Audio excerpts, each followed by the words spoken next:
तो hello good morning everyone, कैसे हैं आप लोग। स्वागत है आपका हमारे यूट्यूब चैनल पे। हमारा आज का चर्चा का विषय है जो कि फार्माकोलॉजी का एक नया चैप्टर है जिसका कि नाम है फार्माकोडायनामिक्स। तो जल्दी से शुरू करते हैं। तो फार्माकोडायनामिक्स दो वर्ड से मिलकर के बना हुआ है। पहला वर्ड है अपना फार्माको, दूसरा वर्ड है अपना डायनेमिक्स। तो फार्माकोडायनामिक्स में फार्माको का मतलब होता है ड्रग एंड डायनामिक्स का मतलब होता है पावर। और इस चैप्टर में हम यही देखेंगे कि जो ड्रग है वो हमारे बॉडी के साथ क्या क्या करेगा। ठीक है, तो सबसे पहले शुरू करते हैं इसके डेफिनेशन से कि 2 नंबर के क्वेश्चन में आपको आ सकता है। जैसे कि MST 1 में आपको क्वेश्चन आया था कि फार्माकोकाइनेटिक्स को आप डिफाइन करो, वैसे ही आ सकता है कि फार्माकोडायनामिक्स को भी आप डिफाइन करके दिखाओ। तो फार्माकोडायनामिक्स क्या है? स्टडी है। किसका स्टडी है? कि ड्रग हमारे बॉडी के साथ क्या करेगा। ठीक है, कि ड्रग ड्रग हमारे बॉडी के साथ क्या करेगा, यही उसी चीज का स्टडी है फार्माकोडायनामिक्स। या फिर ड्रग हमारे बॉडी पे किस तरह से एक्ट करेगा या फिर किस तरह से काम करेगा, ये भी हम लोग फार्माकोडायनामिक्स में ही पढ़ेंगे। इसमें क्या इंक्लूड करता है? कुछ फिजियोलॉजिकल और बायोकेमिकल इफेक्ट्स किसी भी ड्रग का और उसका मैकेनिज्म ऑफ एक्शन।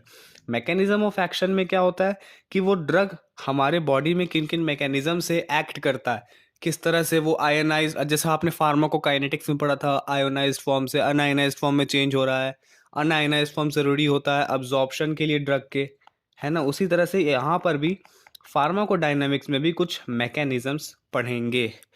जैसे कि फार्माकोडायनामिक्स का क्या एग्जांपल है कि एड्रीनलिन। एड्रीनलिन क्या है? एक ड्रग है। तो वो एड्रीनलिन किसके साथ इंटरैक्ट करता है? एड्रीनो रिसेप्टर्स के साथ। जिस तरह से फार्माकोकाइनेटिक्स में क्या था, हमारा अनआयोनाइज्ड फॉर्म वाले ड्रग्स थे, वो कहाँ से अब्जॉर्ब हो रहे थे? हमारे स्टमक के म्यूकोसल मेम्ब्रेन से, म्यूकोसल एपिथेलियल मेम्ब्रेन से हो रहे थे ना अब्जॉर्ब। उसी तरह से हम लोग फार्माकोडायनामिक्स में हम लोग करेंगे कि वो एड्रीनो रिसेप्टर्स का केस आएगा, रिसेप्टर्स का कि ड्रग किस तरह से बाइंड कर रहा है, कि कौन कौन से एंजाइम उसको हेल्प कर रहे हैं। तो ये सब हम लोग फार्माकोडायनामिक्स में पढ़ेंगे। एंड फिर एड्रीनलिन जो है वो किस तरह से एड्रीनो रिसेप्टर्स के साथ इंटरैक्ट कर रहा है, और फिर एड्रीनो रिसेप्टर, ये जो ड्रग है, जैसे सपोज ये है एड्रीनलिन और ये उसका रिसेप्टर है। तो हर ड्रग का अपना अलग अलग साइट ऑफ एक्शन होता है। तो हर ड्रग हर रिसेप्टर पर जाके बाइंड नहीं करता है। जहाँ पर उसको बाइंड करना होता है, जहाँ पर उसको असर दिखाना होता है, वहीं पर जाके बाइंड करता है। तो एड्रीनलिन कौन से रिसेप्टर से बाइंड करेगा? एड्रीनो रिसेप्टर से बाइंड करेगा, है ना। फिर वहां पर बाइंड करने के बाद ऐसा तो नहीं है कि दोनों का शादी होगा तो कुछ होगा नहीं। इन दोनों का बाइंडिंग के बाद क्या होगा? कार्डियक स्टिमुलेशंस दिखाएगा। ठीक है, वहां पर साइट ऑफ एक्शन इसका क्या हो गया? कार्डियक, मतलब हार्ट के एरियाज में क्या दिखाएगा? स्टिमुलेशंस दिखाएगा। एग्जाम्पल इसका यही है कि ड्रग है एड्रीनलिन और वो क्या हमारे बॉडी के साथ कर रहा है। तो क्या कर रहा है? एड्रीनो रिसेप्टर्स के साथ बाइंड कर रहा है और कार्डियक स्टिमुलेशंस देखने को हमें मिल रहे हैं। तो फिर इसमें हमारा अगला टॉपिक क्या है कि प्रिंसिपल्स ऑफ एक्शन, कि ड्रग का हमारा क्या क्या प्रिंसिपल है एक्शन का, कि ड्रग हमारा किस तरह से वर्क करता है। तो इसमें 5 टोटल होते हैं। पहला है क्या होता है? स्टिमुलेशन। आपको नाम से ही पता चल रहा होगा, स्टिमुलेशन। दूसरा है डिप्रेशन, मतलब किसी चीज़ को हम लोग किसी भी एक्शन को क्या कर रहे हैं? कम कर रहे हैं। स्टिमुलेशन में क्या कर रहे हैं? इंक्रीज कर रहे हैं। इरिटेशन, जैसे कोई ड्रग हम लोग लगाते हैं तो हमें क्या होता है? इरिटेशन फील होता है। जैसे कि आइंटमेंट लगाते हो आप लोग, ओमनी जेल, जैसे स्वेलिंग हो गया, कहीं पे स्प्रेन आ गया, तो फिर उसमें क्या होता है? हमें इरिटेशन महसूस होता है। जैसे विक्स भी होता है जो लगाते हो, अब इरिटेशन होता है महसूस। अगला है क्या अपना? रिप्लेसमेंट। रिप्लेसमेंट में भी हम लोग जानेंगे कि एक ड्रग हमारे बॉडी में अगर कम हो गया, उसकी डेफिशिएंसी आ गई है, तो फिर उस ड्रग को हम लोग कैसे रिप्लेस करके किसी और ड्रग को दे कि हमारा बॉडी इफेक्ट सही से दिखाए। अगला है क्या अपना? Cytotoxic action. टॉक्सिक जोड़ दिया मतलब खत्म हो रहा है कोई सेल। ओके, तो चलिए एक एक करके डिस्कस करते हैं। पहला है अपना क्या? स्टिमुलेशन। तो स्टिमुलेशन में क्या होता है? Enhancement of the level of activity of specialised cells, मतलब हमारे सेल्स की एक्टिविटी क्या हो जाएगी? बढ़ जाएगी। यही होता है स्टिमुलेशन, कि हमारे सेल्स की एक्टिविटी को क्या कर रहा है? वो ड्रग बढ़ा रहा है। हाउएवर, कभी कभी ऐसा होता है कि एक्सेसिव स्टिमुलेशन से, कि अगर कोई ड्रग ज़्यादा स्टिमुलेट कर रहा है तो उससे क्या हो रहा है? ज़्यादा एक्सेस अमाउंट में आ रहा है तो फिर उससे डिप्रेशन भी काउज होता है। कि आपको तो पता ही होगा कि excess of everything is bad. जैसे पानी पीना हमारे सेहत के लिए अच्छा है, बट अगर एक्सेस में हम लोग किसी भी चीज़ को लेते हैं तो फिर वो हमारे सेहत के लिए हानिकारक होता है। तो स्टिमुलेशन में क्या होता है कि हमारा ड्रग की वजह से क्या होता है, स्पेशलाइज सेल्स की एक्टिविटी क्या हो जाती है, बढ़ जाती है। जैसे कि एड्रीनलिन किसको स्टिमुलेट करता है, हार्ट को। एड्रेनलिन किसको स्टिमुलेट करता है, हार्ट को। कार्डियक स्टिमुलेशंस करवाता है उसमें, है ना, अभी हमने पढ़ा था इसका एग्जाम्पल में, कार्डियक स्टिमुलेशंस करवाता है। तो उसी तरह से जो अगर एक्सेसिव स्टिमुलेशन हो रहा है हमारे बॉडी में, तो उससे क्या होता है कि किसी एक चीज़ को ज़्यादा हम लोग स्टिमुलेट करवा रहे हैं तो दूसरा चीज़ को क्या कराता है, वो डिप्रेशन भी करा देता है। For example picrotoxin. तो पिग्रेटॉक्सिन क्या है, एक सीएनएस स्टिमुलेंट है, मतलब सेंट्रल नर्वस सिस्टम को क्या कर रहा है, स्टिमुलेट कर रहा है। ओके, मतलब उसकी एफिशिएंसी को, एक्शंस को क्या कर रहा है, बढ़ा रहा है। But at the same time वो क्या कर रहा है, कन्वर्जन्स कर क्रिएट करवा रहा है। कन्वर्जन्स मतलब चक्कर आना। ओके, चक्कर आ रहे हैं उसको। और फिर अगर हम लोग इसको, एक्सेसिव स्टिमुलेशन हो रहा है किसका, पिक्रोटॉक्सिन का एक्सेसिव स्टिमुलेशन हो रहा है, तो फिर उससे क्या हो सकता है, कोमा में भी पेशेंट जा सकता है। एंड रेस्पिरेटरी डिप्रेशन भी कॉज कर सकता है हायर डोजेस पे। जैसे आपने फॉर एग्जांपल ले लो कि आपने कोई एंटीबायोटिक खाई है, आपको हुआ है फीवर। तो एंटीबायोटिक से क्या होता है कि आपका फीवर तो ज़रूर वो कम कर रहा है, but at the same time वहाँ पर क्या हो रहा है, आपको किसी किसी में साइड इफ़ेक्ट्स आते हैं। फॉर एग्जांपल कि रेस्पिरेशन मतलब सांस लेने में उसे प्रॉब्लम होती है, बहुत ज़्यादा स्वेटिंग होती है। ये सब क्या है, उसका स्टिमुलेशन से है। ठीक है, स्टिमुलेशन से क्या हो रहा है कि एक ड्रग बहुत ज़्यादा अगर स्टिमुलेट कर रहा है तो दूसरे ड्रग को क्या कर रहा है, वो डिप्रेस कर रहा है, उसकी सेल्स की डिप्रेशन भी कराता है। ओके, तो फिर यही था इसका एग्जांपल कि पिक्रोटॉक्सिन क्या है, एक सीएनएस स्टिमुलेंट है जो कि हमारा क्या क्या करवा रहा है, कन्वर्जेंस क्रिएट करवा रहा है, कोमा एंड रेस्पिरेटरी डिप्रेशन भी क्रिएट करवा रहा है, हायर डोजेज अगर हम उसका लेते हैं तो। ठीक है, एंड नेक्स्ट वन है अपना क्या, डिप्रेशन। तो डिप्रेशन के बारे में हमने अभी एक शॉर्ट ओवरव्यू लिया था कि क्या हो रहा है, किसी भी एक्टिविटी स्पेशलाइज सेल का क्या हो जा रहा है, डिक्रीज हो जा रहा है। ओके, यही है सिंपल में डिप्रेशन। फॉर एग्जाम्पल क्या है, बारबिचूरेट्स किसको डिप्रेस करता है, सीएनएस को डिप्रेस करता है। बारबिचूरेट्स किसको डिप्रेस कर रहा है, सीएनएस को डिप्रेस कर रहा है। ओके, ये बहुत बड़ा हो गया।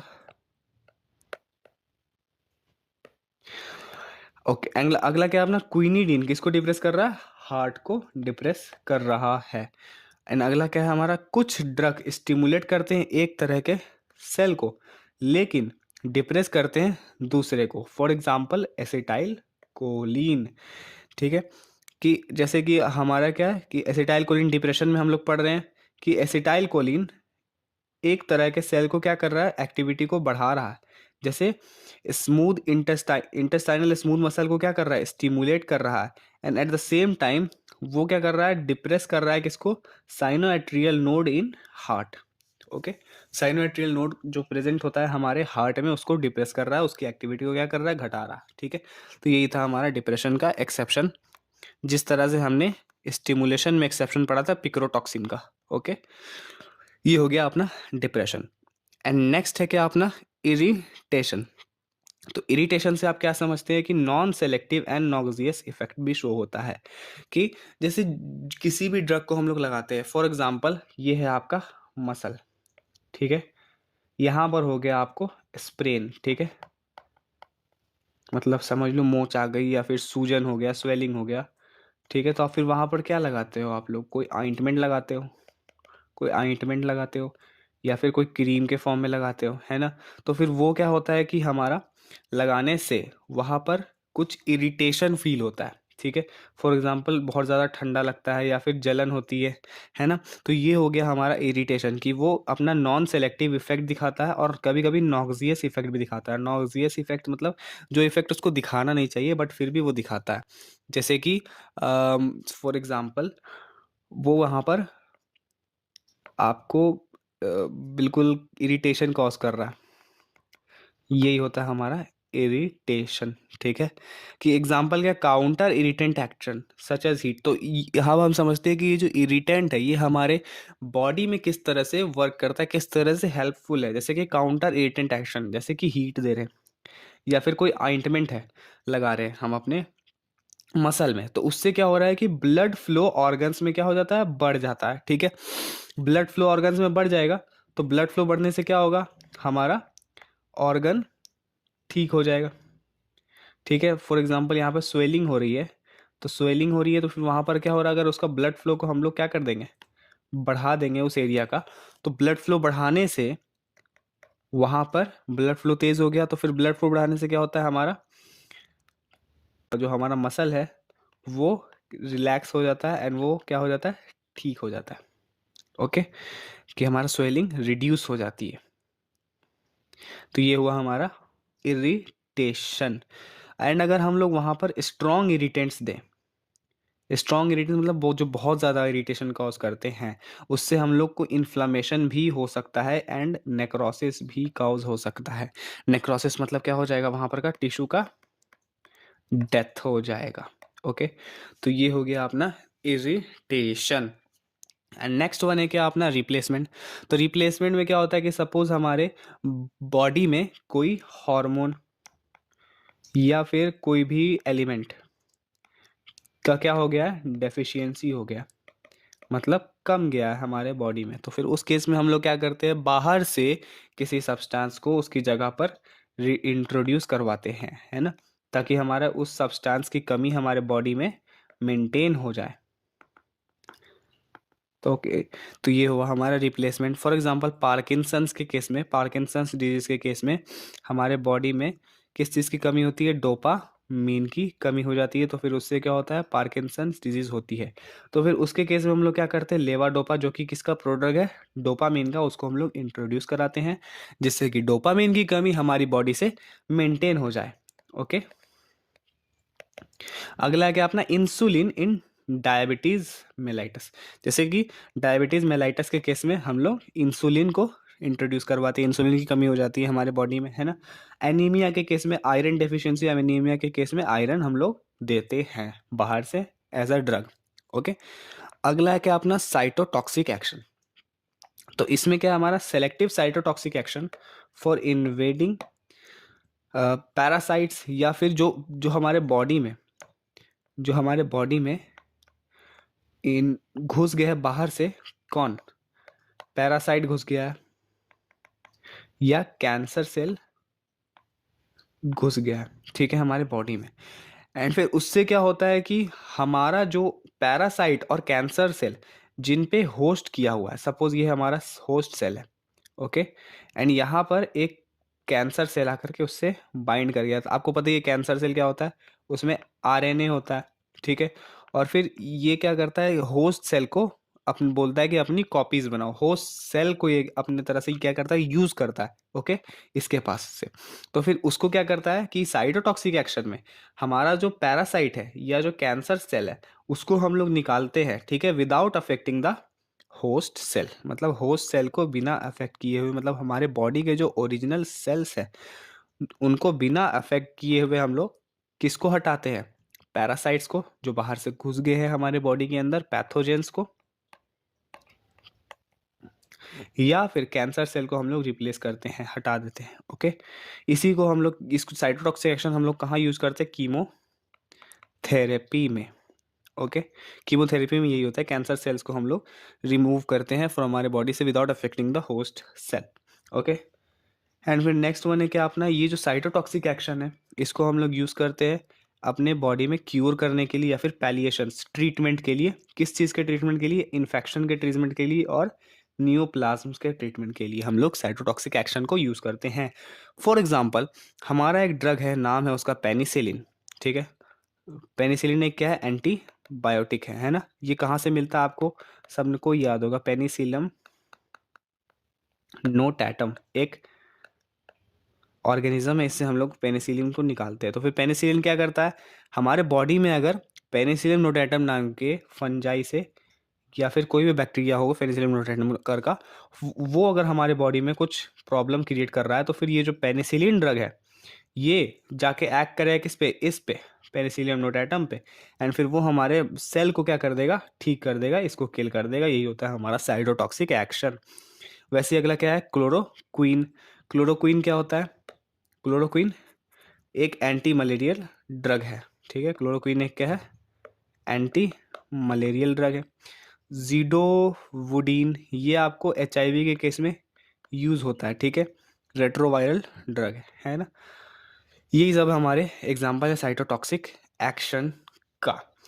तो यही था हमारा फर्स्ट लेक्चर। एंड फिर thank you for watching this video. अगर आपको कहीं पे भी डाउट हो आप हमें कमेंट कर सकते हैं। Thank you.